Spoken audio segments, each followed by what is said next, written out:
एक दिन एक ब्राह्मण ने अपनी पत्नी को अपने बिना खाना खाने से मना किया ताकि कहीं ऐसा न हो कि वह बकरी बन जाए। इसके जवाब में उसकी पत्नी ने भी उससे यही कहा कि वह भी उसके बिना खाना नहीं खाएगा ताकि वह कहीं चीता न बन जाए। दोनों राजी हो गए। इस तरह काफी दिन निकल गए और दोनों में से किसी ने अपना वायदा नहीं तोड़ा। दोनों एक दूसरे के साथ ही खाना खाते थे, पर एक दिन उस ब्राह्मण की पत्नी ने अपने बच्चों को खाना देते समय उस खाने में से चखने के लिए एक और खुद खाकर देख लिया। उस समय क्योंकि उसका पति वहाँ था नहीं, सो उसकी पत्नी तुरंत ही एक बकरी बन गई। जब वह ब्राह्मण घर आया तो उसने देखा कि एक बकरी उसके घर के चारों तरफ घूम रही है। यह देखकर वह बहुत दुखी हुआ, क्योंकि वह तुरंत ही जान गया कि वह बकरी और कोई नहीं बल्कि उसकी अपनी प्यारी पत्नी थी। उसने उसको अपने घर के आंगन में बांध दिया और उसकी बड़ी सावधानी से सेवा करने लगा।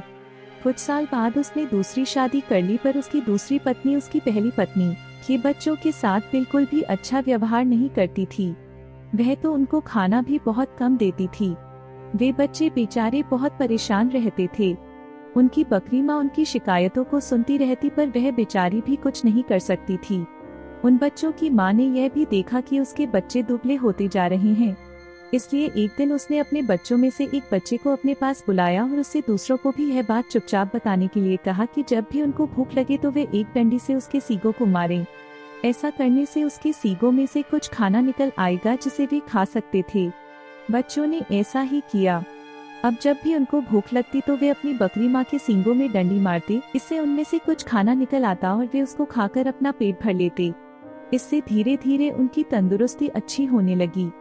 पर यह तो उस सौतेली माँ की उम्मीदों के खिलाफ हो रहा था।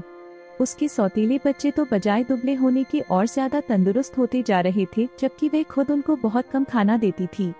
वह उनको इतना तंदुरुस्त देखकर बहुत ही ताज्जुब में पड़ गई कि यह सब कैसे हो रहा था। कुछ समय बाद उस ब्राह्मण की दूसरी पत्नी ने एक आंख की बेटी को जन्म दिया। वह अपनी उस कानी बेटी को बहुत प्यार करती थी और उसकी किसी भी जरूरत को तुरंत ही पूरा करने को तैयार रहती थी, जिसको वह समझती थी कि वह उसको चाहिए।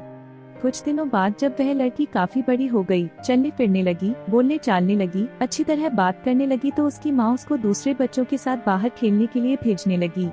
उसने उसको यह भी कहा कि वह अपने बड़े भाई बहनों पर निगाह रखे कि वे कब और कैसे खाते पीते हैं। लड़की ने कहा ठीक है। वह लड़की उनके साथ सारे दिन रही और उसने वह सब कुछ देखा जो उनके साथ हुआ। यह सुनकर कि बकरी उसके सौतेले बच्चों को खाना दे रही थी, वह दूसरी पत्नी बहुत गुस्सा हुई। उसने तय कर लिया कि वह उस बकरी को जल्दी से जल्दी मरवा देगी। एक दिन उसने बहाना किया कि वह बहुत बीमार है और अपने इलाज के लिए एक हकीम को बुलवाया। उसने उस हकीम को रिश्वत दी और कहा कि वह उसके लिए दवा के तौर पर बकरी का मांस खाने के लिए बताए। उस हकीम ने ऐसा ही किया। ब्राह्मण अपनी पत्नी की बीमारी के लिए बहुत चिंतित था और हालांकि वह बकरी को बिल्कुल मारना नहीं चाहता था, फिर भी वह अपनी दूसरी पत्नी को ठीक करने के लिए उस बकरी को मारने के लिए तैयार हो गया। पर यह सुनकर उसकी पहली पत्नी के छोटे छोटे बच्चे बहुत रोए। वे बहुत दुखी होकर अपनी बकरी माँ के पास गए और उसको जाकर सब बताया। उनकी माँ ने कहा, मेरे प्यारे बच्चों, रो नहीं। जो जिंदगी मैं जी रही हूँ ऐसी जिंदगी से तो मर जाना अच्छा है। रो नहीं। मुझे तुम्हारे खाने को लेकर कोई दुख नहीं है, क्योंकि अगर तुम मेरा कहा करोगे तो खाना तो तुमको उसके बाद भी मिलता रहेगा। मेरे मरने के बाद तुम लोग मेरी हड्डियां इकट्ठी कर लेना और उनको किसी ऐसी जगह दबा देना जहां उनको कोई ढूंढ न सके। फिर जब भी तुमको भूख लगे तो तुम वहां आ जाना, तुमको वहां खाना मिल जाएगा। उस बकरी ने उनको यह सलाह बड़े समय से दे दी थी, क्योंकि जैसे ही उसने अपनी बात खत्म की और उसके बच्चे वहां से गए कि तभी कसाई अपना बड़ा सा चाकू लेकर वहां आ पहुंचा और उसने उस बकरी को मार दिया। उस बकरी के शरीर को टुकड़ों में काट कर पका दिया गया। ब्राह्मण की पत्नी ने उस बकरी के मांस को खाया, पर बच्चों को केवल हड्डियां ही मिली। बच्चों ने उन हड्डियों का वही किया जो उनकी बकरी माँ ने उनसे करने के लिए कहा था। उन्होंने उसकी हड्डियां एक ऐसी जगह दबा दी जहाँ उन्हें कोई ढूंढ नहीं सकता था। जब उनको खाने की जरूरत होती तो वे वहां जाते और उन हड्डियों से खाना मांग लेते और उनको खाना मिल जाता। सो अब उनको फिर से खाना रोज और खूब मिल रहा था। अब वे भूखे भी नहीं रहते थे। उनकी तंदुरुस्ती फिर से ठीक होती जा रही थी। उस बकरी के मर जाने के कुछ समय बाद ब्राह्मण की पहली पत्नी की एक बेटी पानी के नाले में अपना चेहरा धो रही थी कि उसकी नाक की लौंग खुल गई और पानी में गिर गई। एक मछली पानी के साथ साथ उसको भी पी गई। अब हुआ यह कि एक मछियारे ने वह मछली पकड़ ली और राजा के रसोइये को बेच दी। रसोइये ने जब उस मछली को पकाने के लिए काटा तो उसको यह देखकर बड़ा आश्चर्य हुआ कि उसके अंदर तो नाग की एक लौंग थी।